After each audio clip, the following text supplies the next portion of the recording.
नमस्कार। आज मैं आपको देवी सीता और महर्षि वाल्मीकि के एक संवाद के बारे में बताऊंगा, जिसने महर्षि वाल्मीकि पर गहरा प्रभाव छोड़ा और जिसके कारण महाकाव्य रामायण वैसा बना जैसा कि आज हमारे समक्ष है।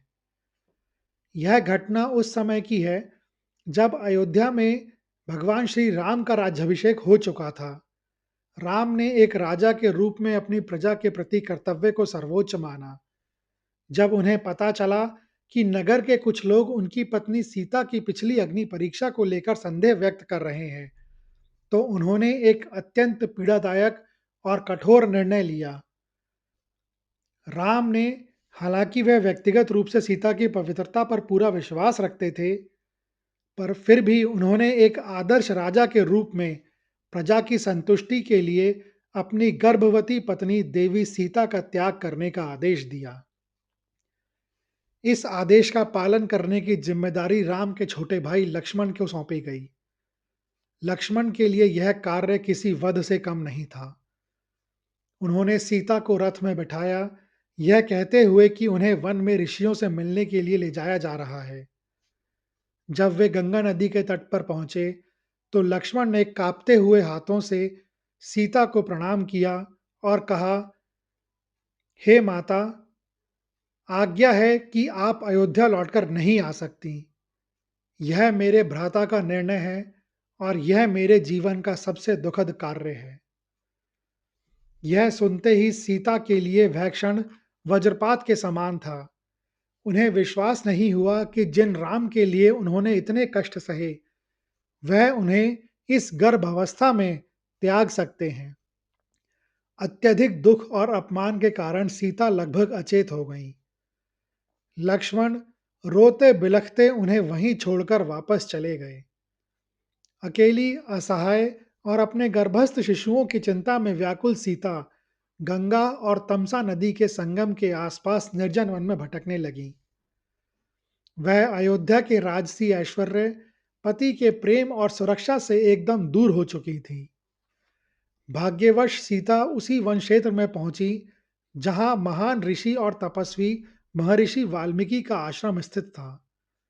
महर्षि वाल्मीकि को अपनी योग दृष्टि से पहले ही यह आभास हो चुका था कि राम ने सीता को त्याग दिया है और वह इस समय घोर संकट में है।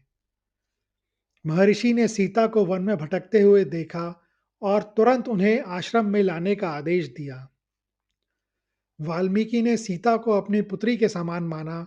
उन्होंने सीता को ढांढस बंधाया और आश्वासन दिया कि यह स्थान अयोध्या के राजमहल जितना ही सुरक्षित और पवित्र है। इस प्रकार सीता ने अयोध्या की रानी के वस्त्र उतारकर सादे वल्कल वस्त्र धारण किए और एक तपस्विनी तथा माता के रूप में वाल्मीकि आश्रम में शरण ली। इसी आश्रम में बाद में उनके जुड़वा पुत्रों लव और कुश का जन्म हुआ। कुछ वर्षों बाद महर्षि वाल्मीकि ने अपनी महान रचना पर ध्यान केंद्रित किया। उन्हें ज्ञान था कि वह केवल एक कथा नहीं, बल्कि धर्म और मर्यादा का सार रच रहे हैं। उन्होंने अपनी योग शक्ति से राम और सीता के पूरे जीवन को देखा था और वह अब उसे श्लोकों में पिरोने लगे थे। यही महाकाव्य रामायण कहलाया। वाल्मीकि ने अपनी कविता में नायक राम और नायिका सीता दोनों के चरित्र को सर्वोच्च स्तर पर रखना चाहा। राम का चरित्र तो पुरुषार्थ, त्याग और शौर्य का प्रतीक था, लेकिन नायिका सीता को चित्रित करना अधिक सूक्ष्म कार्य था।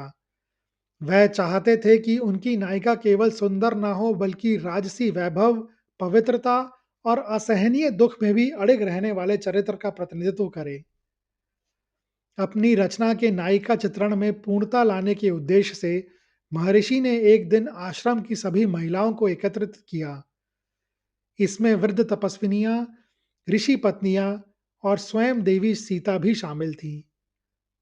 सीता अब आश्रम में अपनी पहचान केवल वहां निवास करने वाली एक माता के रूप में रखती थी, ना कि अयोध्या की रानी के रूप में। महर्षि वाल्मीकि ने अपने हाथ में लेखन सामग्री लेकर सभा को संबोधित किया। हे ज्ञानवान देवियों और माताओं, मैं संसार का प्रथम काव्य रच रहा हूँ।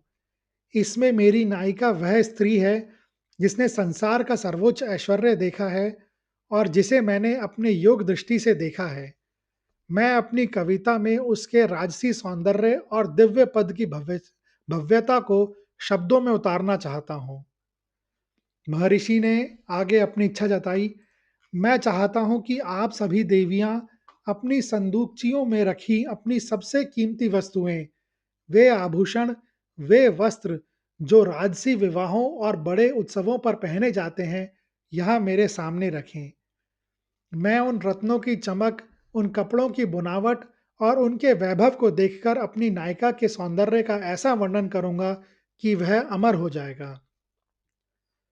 महर्षि का यह अनुरोध सुनकर आश्रम की अन्य ऋषि पत्नियां, जो प्रायः साधारण जीवन जीती थीं, उत्साहित हो गईं।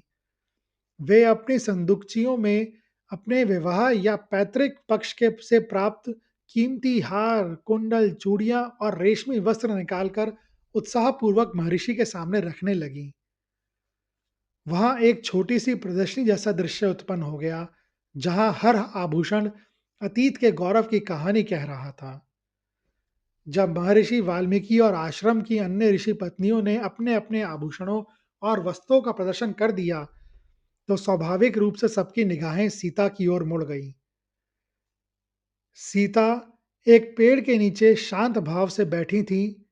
उनके बगल में उनके दोनों पुत्र लव और कुश खेल रहे थे। उनके गहरे पर गहन शांति थी, पर आंखें जीवन की कटु सच्चाइयों का बोझ लिए हुए थीं।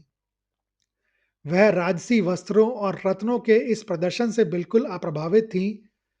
उन्होंने कोई उत्साह नहीं दिखाया, ना ही उनके पास ऐसा कुछ था जो वे दिखा सकें। उन्होंने केवल गेरुए या सादे सूती वस्त्र पहन रखे थे, जो आश्रम के जीवन के लिए उपयुक्त थे।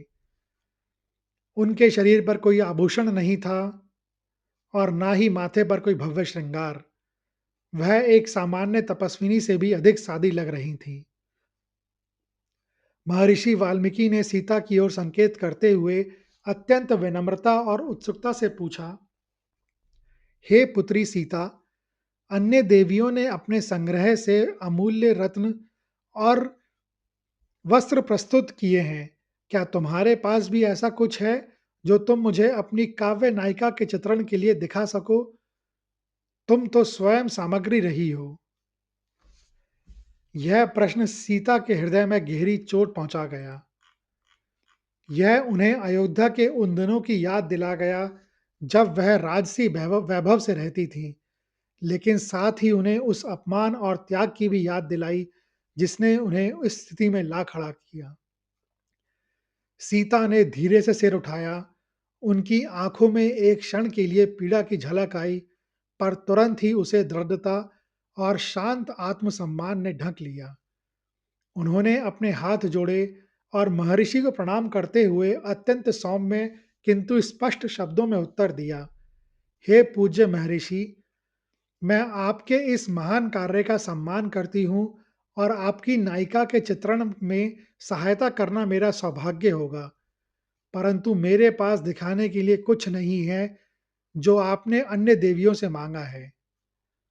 उन्होंने एक गहरी सांस ली और अपनी बात को और स्पष्ट किया। अयोध्या की सामग्री के रूप में मेरे पास जो कुछ भी था, वे सोने के आभूषण, वे रत्नों से जड़े वस्त्र, वे राजसी राज सम्मान, वे सभी मेरे पति के राजकुल की संपत्ति थे। जब मुझे अयोध्या से निकाला गया, तो मैंने उन सभी भौतिक उपाधियों और वस्तुओं को त्याग दिया। अब मुझ में एक एक साधारण वनवासी में कोई अंतर नहीं है। सीता ने फिर अपनी आंखों में एक अप्रतिम दृढ़ता से के साथ कहा, मेरे पास अब कोई राजसी चिन्ह नहीं है महर्षि। मेरे ये साधारण वस्त्र और मेरा यह सादा जीवन ही मेरी मेरी वर्तमान पहचान है। मेरे पास केवल मेरा चरित्र है, मेरी पवित्रता है और अग्नि परीक्षा तथा वनवास से प्राप्त हुआ मेरा आत्मसम्मान है। उन्होंने आगे जोड़ा, यदि आपको अपनी कविता में किसी रानी को चित्रित करना है, तो निसंदेह आप उन अन्य देवियों के रत्नों और वस्त्रों का उपयोग करें, लेकिन यदि आपको अपनी कविता में एक ऐसी स्त्री का वर्णन करना है जिसने धर्म और सत्य के मार्ग पर चलते हुए सब कुछ खो दिया है, जिसके पास अपने आत्मसम्मान के अलावा और कुछ नहीं बचा है, जिसने अपने बच्चों को अकेलेपन में पाला है, तो महर्षि, मेरे पास दिखाने के लिए केवल मेरे ये साधारण वस्त्र, मेरे ये 2 पुत्र और मेरे जीवन का यह त्याग ही है। सीता के इन शब्दों ने वहां उपस्थित सभी लोगों को स्तब्ध कर दिया। वहां मौजूद हर व्यक्ति, चाहे वह ऋषि पत्नी हो या स्वयं महर्षि, समझ गए कि सीता ने केवल भौतिक वस्तुओं का ही त्याग नहीं किया था, बल्कि उन्होंने अयोध्या की रानी की पहचान को भी पूरी तरह से छोड़ दिया था। उनके लिए उनका आत्मसम्मान और उनके मूल्य किसी भी राजसी वैभव से कहीं अधिक बड़े थे। महर्षि वाल्मीकि ने सीता के इन शब्दों में अपनी कविता की सच्ची नायिका को पाया। उन्होंने समझा कि सच्ची महानता बाहरी चमक में नहीं, बल्कि आंतरिक चरित्र और त्याग में निहित होती है। सीता के उत्तर को सुनकर महर्षि वाल्मीकि आत्मज्ञान से भर गए। उन्होंने अपने हाथों में पकड़े हुए लेखन पत्र और कलम को नीचे रख दिया। उन्हें यह एहसास हुआ कि उनकी रचना रामायण का गौरव किसी राजा या रानी के भौतिक ऐश्वर्य का वर्णन करने में नहीं है, बल्कि उस मानवीय चरित्र की दृढ़ता को दर्शाने में है, जो घोर विपत्ति और त्याग के बाद भी अपनी पवित्रता और मूल्यों पर अटल रहता है। महर्षि वाल्मीकि ने सीता को प्रणाम किया। उन्होंने वहां उपस्थित सभी महिलाओं को समझाया कि सच्ची रानी वह नहीं होती जिसके पास सबसे अधिक रत्न हो, बल्कि वह होती है जो अपने सम्मान और आत्मनिर्णय को किसी भी कीमत पर ना त्यागे। इस घटना के बाद महर्षि वाल्मीकि ने अपनी रामायण में नायिका सीता के चित्रण पर विशेष बल दिया। पहले वाल्मीकि का ध्यान इस बात पर अधिक था कि राम ने राजधर्म के लिए सीता का त्याग किया, परंतु अब उन्होंने यह दर्शाया कि सीता ने उस त्याग को केवल मूक स्वीकार नहीं किया, बल्कि इसे अपने आत्मसम्मान और चरित्र की पवित्रता को सिद्ध करने के लिए एक तपस्या के रूप में अपनाया। उनके लिए अयोध्या का वैभव या राम का प्रेम उनके सत्य से बढ़कर नहीं था। उन्होंने अयोध्या से बाहर निकलकर उस भौतिक सुख को स्वयं ही अस्वीकार कर दिया, जिसके कारण उन पर प्रश्न उठाए गए थे। वाल्मीकि ने सीता के चित्रण में राजसी वैभव को कम करके उनकी आंतरिक शक्ति का अधिक बल दिया। उन्होंने सीता के वस्त्रों और आभूषणों के वर्णन में अत्यधिक विस्तार से परहेज किया, क्योंकि सीता ने स्वयं उन वस्तुओं को तुच्छ बताया था। इसके बजाय उन्होंने सीता के धैर्य, सहनशीलता और मातृत्व के गुणों का ऐसा वर्णन किया जिसने उनके चरित्र को किसी भी रत्न से अधिक चमकदार बना दिया। उन्होंने सीता को जननी और तपस्विनी के रूप में अधिक महिमा मंडित किया, जिससे उनकी पहचान राम की पत्नी से कहीं अधिक विस्तृत हो गई। वाल्मीकि ने यह सीखा कि त्याग केवल देना नहीं होता, बल्कि कुछ अनावश्यक चीजों को दृढ़ता से अस्वीकार करना भी होता है। सीता का आश्रम में रहना उनके द्वारा किया गया उत्सर्ग था, एक ऐसा त्याग की भावना जिसने उन्होंने अपने राजा पति की छत्र छाया को छोड़कर अपने बच्चों को स्वयं के बल पर पाला। वाल्मीकि ने रामायण के उत्तरकांड में लव और कुश के लालन पालन में सीता की आत्मनिर्भरता और वाल्मीकि के आश्रम में वातावरण को अधिक गहराई से चित्रित किया। महाकाव्य के अंत में वाल्मीकि ने यह सुनिश्चित किया कि रामायण पढ़ने या सुनने का फल केवल राम की विजय में नहीं है, बल्कि सीता के त्याग, पवित्रता और उनके धैर्य से उत्पन्न गौरव को समझने में भी है।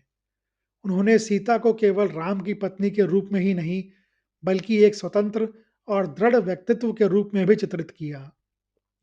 यह कहानी भारतीय पौराणिक कथाओं में सीता के चरित्र के एक बहुत ही परिपक्व और आधुनिक पहलू को सामने लाती है। यह दर्शाती है कि सीता ने अपने पति के नाम या पद से जुड़े अपनी पहचान को पूरी तरह से त्याग दिया था। वह केवल जनक की बेटी और लव कुश की मां के रूप में जी रही थी। इस घटना ने उनके आत्मसम्मान और आत्मनिर्भरता को स्थापित किया।